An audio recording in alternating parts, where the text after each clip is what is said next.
Thank you, Austin. I will pop to Shanti. Can you provide some insight on leadership development? Yeah, it's I think like for SF, like for the first few years, like especially because like I think we were pretty committed to making the steering committee a like non-ideological position, right? Like aggressively non-ideological, but like the drawback of that is that it's very administrative. I mean, it's like it's basically I would say half. I mean, I was on the steering committee for 15, 16 months, 12 of which is co-chair. And like I would say that the work that I did was very little organizing. It was like, I mean, a lot of like organizing, like inter chapter facilitating organizing, yes. But like that kind of fell into the categories of like it was like half admin work and half emotional labor, if I can be totally honest. And so over time, it's gotten harder and harder. Like you see, like in the first couple of years, you'd see a bunch of people run for steering committee. And over time, it's become like we expanded it from 5 to 7. But over time, it's just become like we barely make it. We've just got 7 people, so they all make it on. And that's like kind of where it's been the last couple of years. And so we're trying to alleviate that by, making like actually like, parceling out some of the like and democratizing too some of the administration and other capacities. So we have like a chapter coordinating committee now. And like that's been really helpful, hopefully, and hopefully will be helpful in terms of people wanting to run again, because it's considered like a tour of duty in our chapter. So it's like being the troops, like the good troops. Because it's like, yeah, it's a lot of work, a lot of emotional labor, and of course, like, a ton of scrutiny, right? Like the membership will, I mean, hold us, it's good. They'll hold us accountable, but they will hold you accountable a lot. And I mean, I'm especially like I guess Austin's on NPC, so he deals with that like times 100, right? Where sometimes people kind of forget like you're still a comrade, you're still a person, like you didn't like, but yeah, I think that by kind of like democratizing some of these functions, having like kind of the chapter coordinating committee has been really helpful in terms of taking off some of that like administrative burden. But in terms of encouraging people, like we've always had people willing to run who are like, great chapter leaders, etc. But the thing is, it's like I think we're at the point where we're trying to change the perception, not the reality that it is kind of like a whole job in and of itself. Because like people will step up and do it, and like that's really like, and people respect folks who run for steering committee because they're like, wow, like you're stepping up and doing that, like I really thank you, right? So it's like not and I think that's a good culture, but I think at this point, like from like a purely like labor based perspective, I think we've made it too much work. And like that's, I guess, like trying to redistribute that work is like what we're kind of dealing with now. But yeah, I think we're going to continue to keep it, I think we're going to make it less work.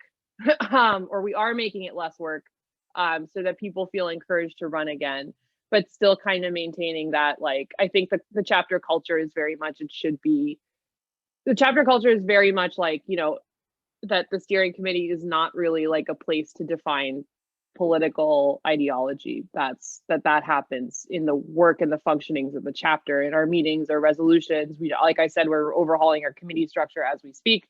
So like, yeah, I mean, that I think that's going to stay. I think that's ingrained in our culture. I think it's good that that's ingrained in our culture personally.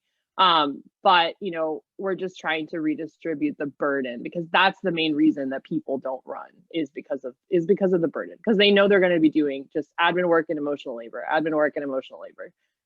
So yeah, that's where we're headed. And I think as we resolve that, like more people are going to step up to the plate and want to run. But good thing I will say, it's not all negative. One good thing I will say is that, we do see people, like, it's not just like, I hate to say old guard because we've only been around for a little over 4 years, but like I would consider, I'm technically, I am like DSA SF, like old guard.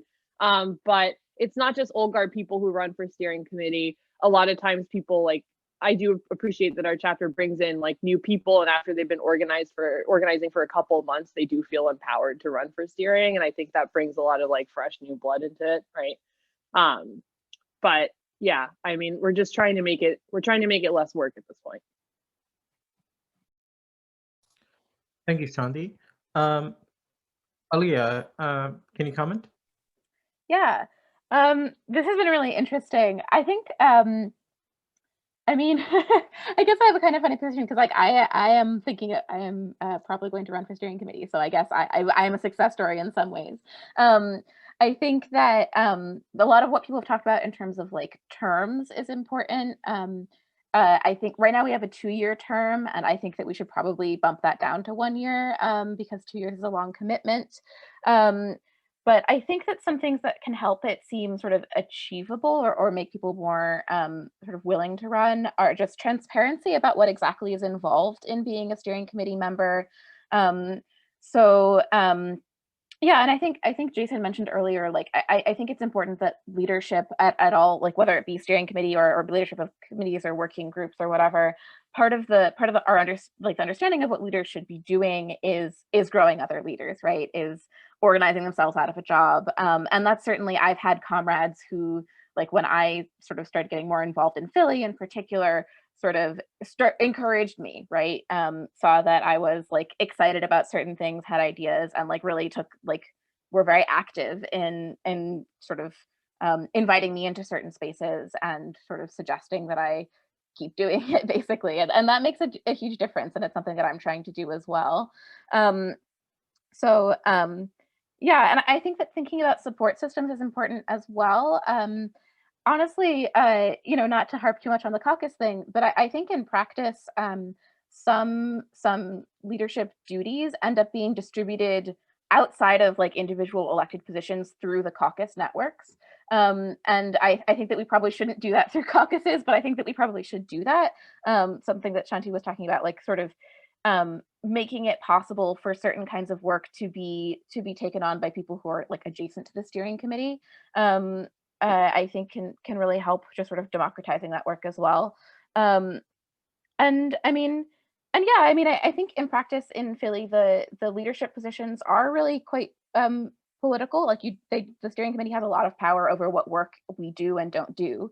And ultimately, I think that that means that puts a certain incentive to running for it, right? Like if you care about the kind of work that we do, then in some ways having the leadership be political does encourage some people to run. I think there are a lot of drawbacks to that, in that like it's sort of, I think many members feel that by not being on the steering committee or by not knowing someone personally who's on the steering committee, they can't participate in the decision making. So I feel like in this case, we kind of have sacrificed some really important values about like how democracy should be. But I guess the sort of strange upside is that there really are strong incentives for people to run for steering committee and for caucuses to get people to run for steering committee. So yeah, I think that that's sort of a funny answer, because like I think this is a problem that maybe we don't have, but the reasons we don't have it are bad things. So but yeah, those are my thoughts on the question. Thank you, Aaliyah. And I will give the final word to Andrea. Yeah, I can try to be quick. Actually, it sounds like our dynamic is like a lot like SF, in that we have like a steering committee. I've served on it before for also like 15 months. And it was like a lot of work, a lot of that work is administrative, even though you're involved in decisions that are like political on the day-to-day, like it's just, it's impossible to completely like comb out like what's administrative and what's political at that level, especially when you're responding to things that are urgent and like writing political statements for the chapter and things like that. But we have this body that that does have more power, that like passes like binding resolutions and makes decisions around like our priorities and our campaigns, called the Citywide Leadership Committee, which is much bigger. So it's like kind of funny, and it's understood that like steering committee is like a role that requires a lot of work, and also your like membership does hold you accountable. Like especially at the branch level, like if there's ever any tension around an electoral endorsement or something. It is a lot of emotional labor as well. But that citywide leadership committee is a role that like where you are able to like exert like your political influence over the chapter, but it doesn't require all that much work. It requires like going to 4 meetings a year usually. So a lot of people run for that. And then it's like exactly the same thing where we get like just enough people to run for steering committee. So I think it's like basically what everybody else has talked about, like making that role a little easier on people. I think like now that I'm more in a working group, we've been really looking to like sort of like graduate people to chapter leadership, because it's really important for our campaign, like for people to like to have like climate people in chapter leadership that just like know the importance of our campaign or like know it well and can advocate for it. So sort of like replacing ourselves on the working group level so that we can have people like sort of leave us and be on steering committee or something for a year. And then also like making committees around the steering committee roles, as other people said, to sort of like, so that there's some sort of like institutional knowledge being passed down and to lessen the burden on people. We also just got a staffer a few months ago. Like we funded it. It took like 2 years. It was really actually kind of controversial at the time. But now it's worked out really well for us, I would say. She works full time and she does like